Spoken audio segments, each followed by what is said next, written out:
With Lynn Jr. out of the way, Miranda noted that she had 3 girls left to talk to.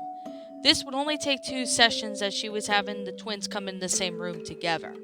While it may seem that Lana and Lola were well aware of the family's predicament, they were still 6 years old. As such, Miranda felt that it would be best to put both at ease if they had each other in the same room. This would be especially helpful when it came to discuss their feelings. From what she did know about them so far, the twins were most likely of the louds to engage in physical confrontation. Miranda wasn't so too concerned about this though, as it was perfectly normal for siblings to fight, especially identical twins. Another obvious indicator was the fact that both girls dressed differently, leading to the main reason of clashes being differed from other personalities. As proven to be correct, Miranda could hear the scuffle just outside the door. "Oh no, I'm going first," one of the feminine voice yelled. "No, I'm first," tomboyish voice yelled back. "Beauty before age, Lana. Plus, I'm a princess." "Well, I'm the oldest of us both." Seconds later, Lana and Lola spilled everything on the floor, pulling each other's hair, struggling to get the upper hand of the door. Miranda was unfazed by this sight. In fact, she smiled. "Sibling rivalry as its finest. Almost reminds me when I fought with my brother," she thought. Girls, can you calm down? I want to talk to both of you," the psychologist stated. Both twins looked at each other before glancing at another. Giving a sigh, they separated before sitting a few feet from each other on the lounging chair. Lola lied down while Lana laid on her back with her head against hanging over the edge. She didn't seem to care much about her hat falling off. "So girls, how are you both feeling today?" "Lethargic," Lana spoke. "Dreadful," Lola quipped. "Okay then. Well, now I'm sure what you are here to discuss, right?" The both 6-year-olds nodded. "Okay, so what will we talk about can be strictly confidential. As in, only between us. I won't tell anyone, but if you girls want to talk about it with your family, if so you wish. Sound good?" Lana gave a hard glance at Lola. "Why are you looking at me like that?" the princess asked in annoyance. "Because you have a long history of being a motor mouth. I promise not to tell anyone about that stuff, okay? And you're the only one who talk about it because you have a mud breath," Lola retorted. "Glitter face, potty mouth." Lana then sat up on her seat. "Suck it up, princess. Gross eater, germaphobe, audiblophobe. Wait. What? I'm not Canadian," Lana said in, confusion. "It means you are afraid of being clean when you Philistine. That's funny, since I've been forced to stay clean since we got punished. Just like you cannot wear your stupid sparkly towels. It's called a gown, you idiot." Miranda would have cut in by now, but she felt that it was better to let the girls let their anger out. She was actually learning more about the twins as they continued to argue back and forth. In fact, she was making notes about the two while they were stuck in such their petty squabbling. "At least I don't get threatened to spill secrets like a creep." Lola felt appalled by this statement. "I do not. Not all the time, at least." Lana gave a harsh tone. "So I suppose the whole thing turning us into slaves thing was supposed to mean nothing? And that's also funny because you call me a Philistine since you always used to call Lincoln that." "At least he actually likes me more," Lola said sharply. Lana couldn't help but laugh at that accusation. "What's so funny? I've been close to Link ever since we were born. I never got any dirt on him just to ask for help. Plus, I'm not a jerk unlike you. If anything, he likes me more." Completely fed up, Lola pounced on her twin, slamming her head against the soft seat with each word. "You take that back," insisted Lana, just slapped at Lola's face. Miranda cleared her throat, getting the girls' attention. "Girls, remember that we're here to talk, not fight. And to be honest, I would like to ask you questions concerning your brother." The twins glared at each other for a moment seconds before they finally separated. They finally sat together away from each other now. "Now, Lana, do you believe Lincoln adores you more?" "No, he doesn't," Lola started. Lola, wait your turn. I will ask the same thing, the Hispanic woman said in a stern tone. Lola was about to form another retort, but knew that Miranda wasn't going to back down. So she just sat there, fuming as steam rose from the top of her head. I'll say that Lincoln likes me more because I've spent a good amount of time with my brother, and as far as I can remember, he's always been there for me when I needed him. Even when he doesn't want to be bothered, he's practically the best brother I could ask for. He helps me take care of my reptiles, doesn't mind getting dirty, he doesn't even mind my gross habits. Unlike some people, Lana glared at Lola, who then returned the gesture. He's also the reason why I am like myself today. Care to give more detail on that? Miranda asked. When Lincoln was my age, he used to be like playing in the mud a lot, so I thought it looked pretty fun, so I joined in. It was the best thing that's ever happened to me. And believe it or not, Lola actually liked getting dirty back then. The twins' eyes widened. What? I did not. Lana nodded. Yes, you did. That was probably the only time we actually got along with each other without fighting. Well, before you started acting like a spoiled snob after getting into that pageant stuff. Lola gave a huff. Well, I clearly don't remember any of that stuff. Mom still has pictures of it, you just never checked. Well, from what I remember, he wasn't the reason you started digging in the trash. Lana shrugged. True, one man's trash is another lady's treasure, but even so, I don't like peanut butter and sauerkraut sandwiches. And yet you'll eat moldy pudding. Interesting, Miranda thought. It seems that you and Lincoln have been close to each other for a long time, Lana. Now, Lola, what do you think Lincoln likes you the most? Because he actually knows how to be prim and proper, unlike some people. He glared at Lana. He participates in my tea parties. He helps me prepare many pageants since the time he was going to give me winter tickets to Dairyland. He likes to keep me happy, and he'll always protect me no matter what. He'll do that for any of us, Lola, Lana pointed out. Yeah, but what do you not remember was Lincoln used to have a bit of an attitude when he was younger. The look on Lana's face said it all. Wait, so he used to act like you? Well, Lincoln didn't participate in pageants or anything. Besides that one time when he was trying to win an award, but when I was 2, some big fat kid who was probably 3 or 4 stole my giant whirly pop. And since of course I was only a baby, the only thing I could do was cry. Lincoln was there over in a split second and made that boy pay dearly. Ha ha ha. Lola laughed. Good memories.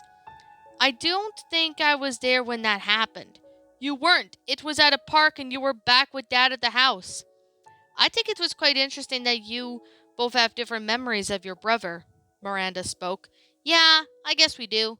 Lana smiled. But I still can't believe I used to act like being dirty, Lola grimaced. Hey, it's not that bad. Says the girl who took my practice prim and perfect pageant, Lola teased. Lana blushed. Hey, that was only for the Dairyland tickets. But I guess I did like it a little. So I assume both of you are pretty close to your brother, Miranda asked. Both twins nodded in response, which the doctor laughed.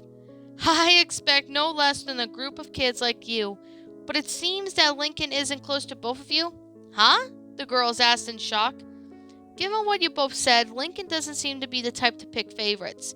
He probably knows that if he did, it would cause you both to argue more. He's there for both of you, given that he loves you and an older brother wants to help, even if it cuts his own activities. The twins sat there in silence, in the process of the piece of information. Intentionally, the doctor heeded the fact that she had now had to address the main topic. Now, this is hard for me to ask, but what do you both have in mind about the whole incident, considering of what's been happening lately? Deep frowns formed on the kids' faces seconds before that question was registered in their minds. They should have known that question would arise, and as the sisters that went before them, and had been asked the same thing. But they were so caught on reliving good memories that they had with their brother, it caught them off guard. The twins looked at each other, and images of their brother's fearful expression flashed in their mind. With Lola, the guilt was slamming made back into her like a runaway cruise ship crashing into this port. Glancing at her hands, she could feel herself the slight cuts on them as her fist impacted with their brother's mouth, ruining his smile. "It was horrible, Miss Lopez. There's a lot to it," Lola finally spoke up. "I used to enjoy making Lincoln squirm with the threat of making me mad, but now I wish I never got into pageantry in the first place." "But Lola, that's your thing. I don't think you ever want to give that up." "But what you don't know is what it did to me." "What did it do to you?" Miranda asked. "The word pageantry is just very cruel. The main reason I got into because Mom thought it was a good idea for me to enter when another lady, who also had a girl in that same business, I thought I looked cute for it. At first I didn't think nothing of it, since I thought it was a fun idea. But I managed to win enough times, and that is, I was able to participate in the Little Miss Prim and Proper beauty pageants. And on my first day there, that's when I learned that I wasn't so much of a field of daisies as I thought." On a calm, warm evening, Lola was getting herself ready for her first Little Miss Prim and Proper beauty pageant. On the verge of being 5 years old, she was the youngest participant of the Night to Nights festivals, and that made her nervous. She was well aware that she'd be going up against girls who had probably been there in the game for a few years. Lola herself only started after she turned 4. The little girl was dressed up in a small pink gown, with glitter draped over the sparkly effect. Peeking through the curtain, she could see that the crowd was larger than most pageants she had ever been. "Mommy, I don't know about this. There's a lot of people out there," Lola stammered. "Aw, sweetie, I know you're nervous, but don't worry. We'll be sitting in the front row to support you," Rita spoke in a soft voice. "Plus, I thought you were getting used to being in front of a lot of people." Lola's past stage fright actually helped boost her cuteness factor, as she found it to be adorable. When a child gets nervous in front of a large audience, I have, but it's just there's so many out there than before, and all those girls look older than I do. I just don't know if I can do it." Rita kneeled down in front of her daughter. "Lola, the important thing to remember is you need to focus on being you. You don't need to be like the other girls. As long as you be true to yourself, you can do anything. Also, you look so cute." The mother playfully pinched Lola's cheek, earning a blush from the child. Lola couldn't help but smile. "Thanks, Mom." She stood on her toes and hugged her. "Knock them dead, sweetheart." Rita hugged her back. With the pageant about to start, Rita left to go take her seat next to her husband. Lola looked down at the tiara she was given to wear for the gown before setting it on her head. The show began running with a little delay, with each child doing their best to impress both the judges and audience. When it came time for Lola to perform, it was clear that her nervousness was returning. But then I remembered when her mother's encouragement, after the introductions and the opening performances. She managed to win over both parties. Her competitors were both impressed and envious. It had been a while since they actually had someone who looked like it could give them a serious competition. Especially for a newcomer, however, one participant in particular was given a hard glare at Lola as she continued to wave at the audience.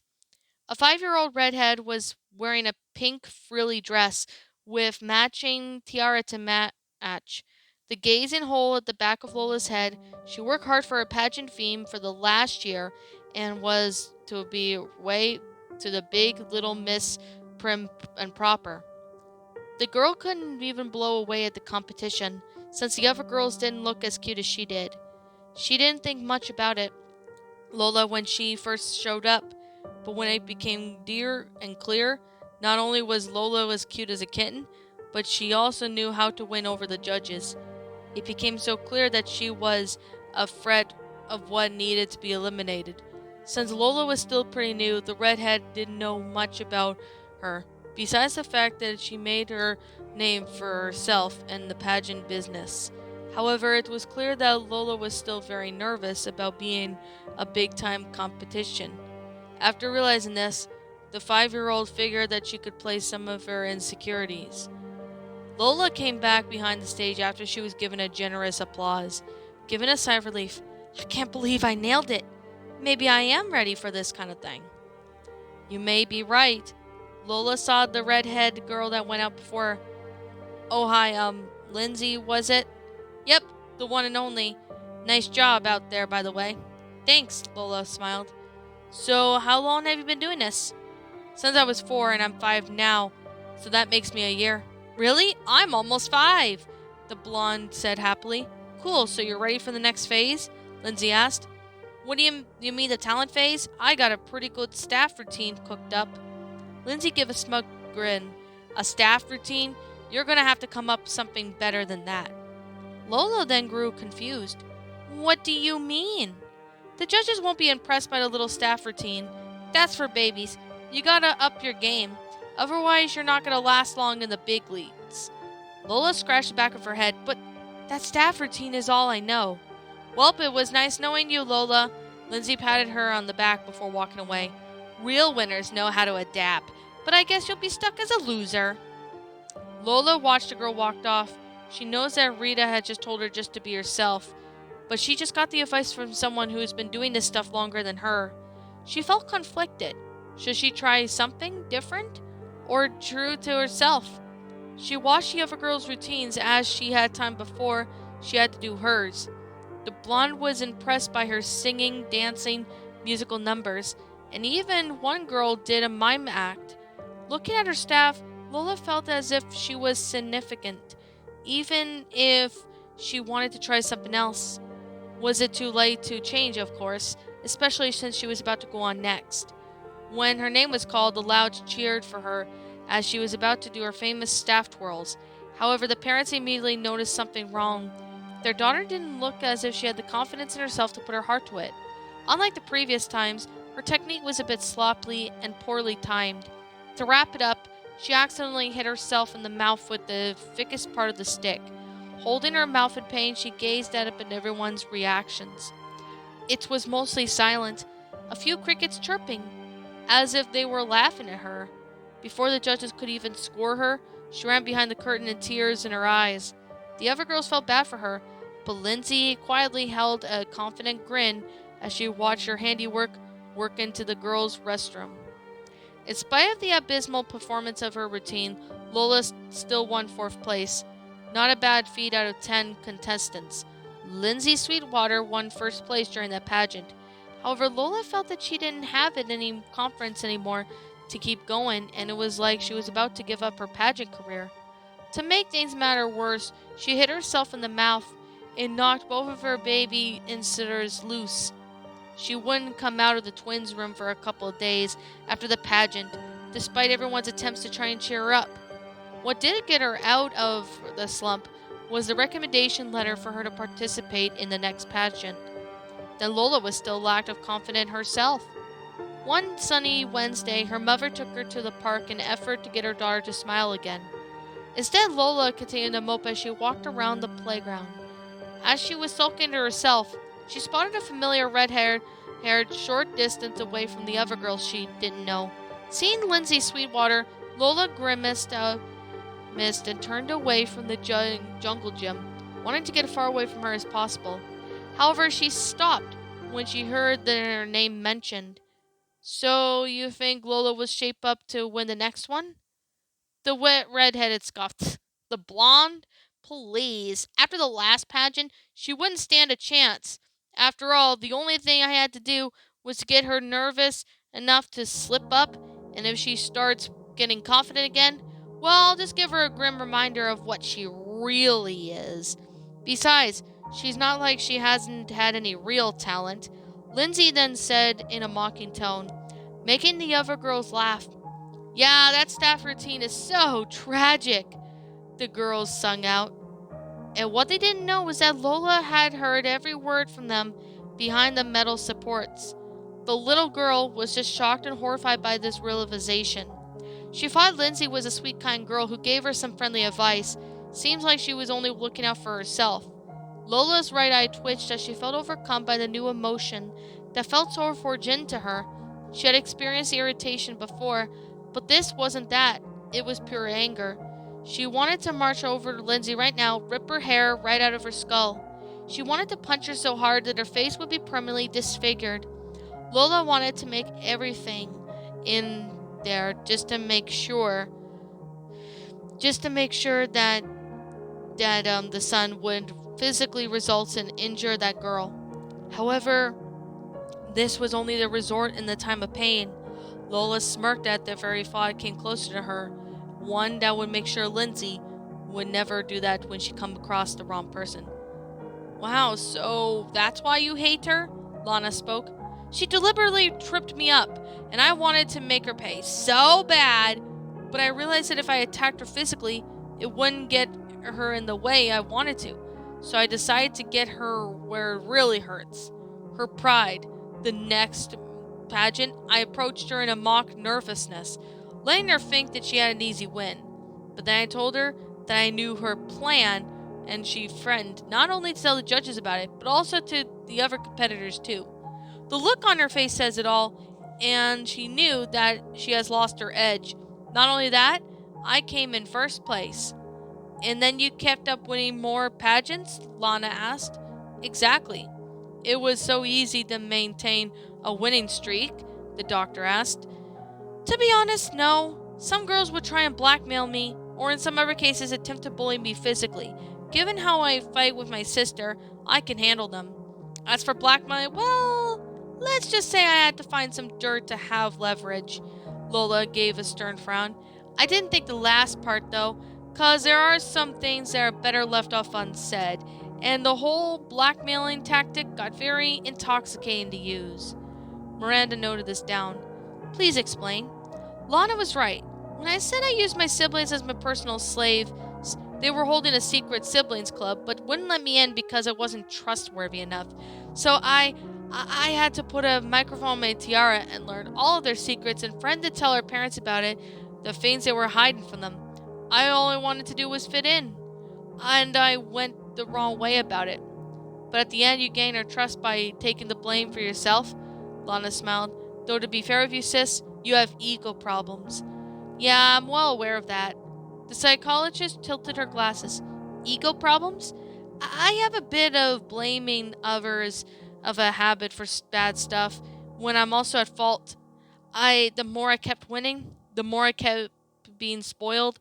I won a decent amount of cash for my pageant wins, as well as my princess go-kart, my swim gown, and even some cosmetic stuff that I have. I knew I had it all. It was obvious that it went to my head a lot. Wait, I thought your mom and dad bought all that stuff for you, Lana quipped. Lana, please, our parents don't have that kind of a budget. True. Anyways, a lot of the times I ended up blaming others when I'm also at fault. I tried to act innocent as if I did nothing wrong, but I end up acting like I'm the center of the universe. I blamed Lincoln for a lot of things because he was probably the easiest to blame. I knew he'd just take it. I didn't even try to come up with putting the blame on him for what happened last Sunday before Lana snapped me out of it. Lola wiped her eyes as her voice was breaking up. I used to take pride in seeing myself as a princess, to be able to get what I want without much trouble, acting like I'm rich or something. I even used to get Lincoln to agree by doing what I want, whenever he wanted, or I had to strong arm him. But if there's one thing I want to know more than ever, I want my brother to be normal again. I'm probably the worst sister on the face of the earth. The girly twin started to cry. It was the first thing to see herself as a monster, but it hits her harder when your sibling sees you the same thing and wants you nothing to do with you. Lola hoped that Lincoln would be willing to forgive her, but given how he would go into panic whenever she or 8 other sisters are around, Lisa would calculate this chance as probably about 0.008%. She would intend to use her siblings for a lot of things, though Lincoln sometimes seems to draw more ear to her more than the other siblings. Maybe he was just weak-willed or something for sure, but she didn't know. But Lola was regretting some of the times that she had been mean to him, especially since they were organized prank just because he wanted peace and quiet. Sure, she could have just told Lincoln that it's rude to ignore his sisters, but she felt that the prank would be best to teach him a lesson. However, such a elaborate plan backfired because she left Lisa out of the equation.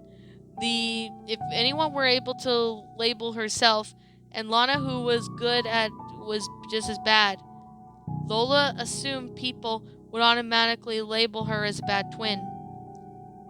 It was even a guess as to why Lincoln would probably like Lana more than herself, despite Miranda's input.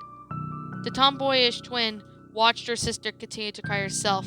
The whole session seemed to enlighten her with the fact that she knew much about her twin, and that she would never have fought. She knew that Lola became a brat due to winning so many times, but she hadn't realized that it was much more or less due to force habits she picked up. What she didn't know was the girls would be so cruel, but then again, that happens when a little girl gets spoiled with the attention and riches. The tomboy who was glad her pageant thing was only one-time deal. Last thing the family needed was two Lolas. Lana also made a mental note to pelt Lindsay's Sweetwater with as much mud as possible, if she ever saw her again. Lana crawled over to Lola and embraced her. Lola, you aren't the worst sister.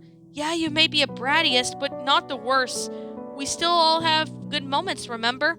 Like what? Remember the time we covered for Lincoln when he came home after Cureview? Or the time we all stopped fighting and did our chores and we thought Lily went missing? Or the time you got Lincoln to do his victory undies even though he lost? I guess that was true. And what about the time we got Lisa to enjoy a snow day for once? Or last Christmas when you wanted to make up for every bad thing you did? Would you have done any of them if you didn't care about us? No, I guess not, Lola replied. Her tears began to cease. I know we both fight almost all the time, and while it's usually Link who steps in to stop us, we eventually learn to call it quits. And you made me mad one time, but I would never stop loving you. To me, you're the best sister in the world, and nothing is going to change that. Lola gave a small smile, hugging her twin. For thanks. Miranda gave a small chuckle. You both are quite literally a textbook of definition of sibling relationships. No matter how many times you guys got into arguments or physical confrontation, you'll still find a way to love each other.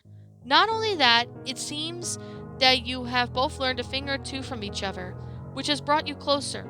Normally this occurs between older children and teens, but you girls are definitely smarter than most other children. I noted that Lana said that your brother is usually the one who breaks up your disputes, but it seems that you two are very well on the path, settling matters without needing to resort to blows. Of course, won't always happen, but it may occur a bit less. However, there is this one other question I need to ask you, Lola. Do you have trouble fitting in at times? Lola shifted nervously. Sometimes, I guess. I'm pretty fearful with the pageant circuit, but it's some of the girls I compete against to go to the same school I do. Word travels so fast and hardly anyone interacts with me much. Even when I try to start casual conversations, they just scream and run. I see. Well, in this case, the best thing I would recommend is take small steps in your change your image.